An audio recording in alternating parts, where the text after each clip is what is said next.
Page 42. Italian Catharism. It is generally believed that Catharism was brought into Italy by the persecuted, first the Bogomils, then the Albigensians, and it is true to some extent. There is no data, if not for that which the Cathar Church regards most relevant, that of Concarezzo. Marco, the founder, was introduced to Catharism by a notary who, fleeing from France, would settle first at Roccavione in Cuneo, which was then added to Lombardy. The date is not certain, but it is supposed to be between 1155 and 1165. Prior to, however, 1167, the year in which Marco of Lombardy, as he generally came to be called, participated at a Cathar council at St. Felix of Caraman, close to Toulouse. Forms of heresy more or less close to Catharism, though, were already present in Italy before Marco's preaching, that is, in the 11th century, and as we have in fact some information relating to some northern areas, Verona, Venice, Ravenna, Milan, Florence, beyond those heretics of Monforte who we spoke of earlier. A likely source was the troubadours, whose close presence to the Italian courts is well testified from 1180, from the very notable Pieri Vidal, who was a guest of the Marquis of Monferrato and then of Saluzzo, and Raimbo de Vaqueras, who lived for a long time beside the Malaperti in Lunigiana, and then settled at the court of Monferrato. Also, other courts, like that of the Este at Ferrara and of the da Romana at Trevisto, hosted troubadours. If in the 12th century Catharism was more spread out in the south of France, in the 13th century the really great presence, without doubt, was in Italy. So testified Raniero Sacconi, one of the better informed Dominican inquisitors, in his summary of the Cathars, written around 1250. Sacconi spoke of about 4,000 consolati in Europe at that time, of whom 2,500 were in north-central Italy, almost two-thirds. The Church of Concarezzo alone counted 1,500. They are impressive numbers, above all if we take into account that they only regarded the consolati, who represented a minimal part of the adherents to Catharism.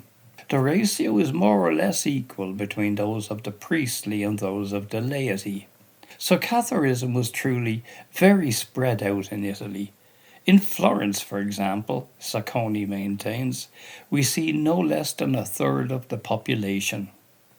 Page 43. The Italian Church was divided into 6 churches. Concarezzo, the de facto Church of Milan. Desenzano, Mantova Bagnolo. Vicenza, Florence, Spoleto. Every church was assigned quite a vast territory. The Church of Vicenza took in, for example, the district of Treviso. The term church shouldn't make someone think of something analogous to the Church of Rome. The Cathars actually defined themselves as a church, but in the original sense of an assembly of the faithful.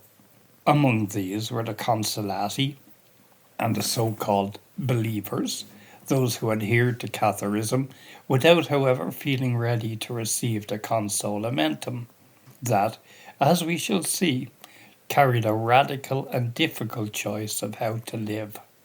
It could be compared to the monastery, with the difference that the consolati did not isolate themselves, but lived in society among everyone else.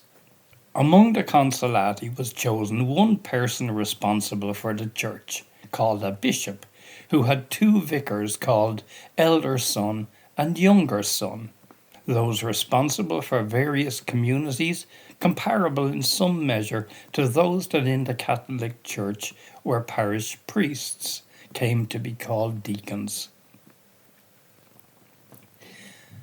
Catharism was not and never wished to be a centralized institution, nor was there any kind of will towards dogmatic unity. The subdivisions into 6 churches responded above all to exigencies of the organisational type. The churches were independent, but that didn't prevent them from recognising themselves as members of the same true Church of Christ. Some scholars place great emphasis on a division that would occur at a certain time between the Church of Concarezzo and that of Desenzano. It deals with a doctrinal difference. For the Church of Desenzano, the 2 principles of spirit and matter are co-eternal, absolute dualism or dualism at the root, while the Church of Concarezzo maintained the existence of a single original principle and a later fall of Lucifer, he who gave form to the earthly creatures, moderate or less severe dualism.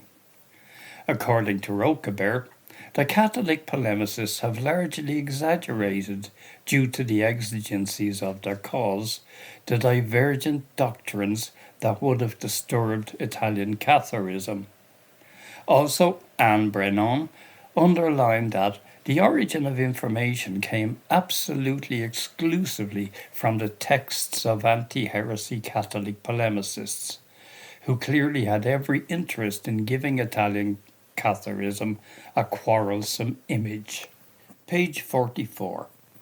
After this necessary historical information, there will be opportunity to dwell on the reasons that have determined its success, because what became shown about the fugitive Bogomils or Albigensians, of the troubadours or of Marco and his disciples, this new way of living provoked an immediate consensus everywhere. Theirs is a triumphal march. They are gathered everywhere. They meet unbelievable enthusiasm.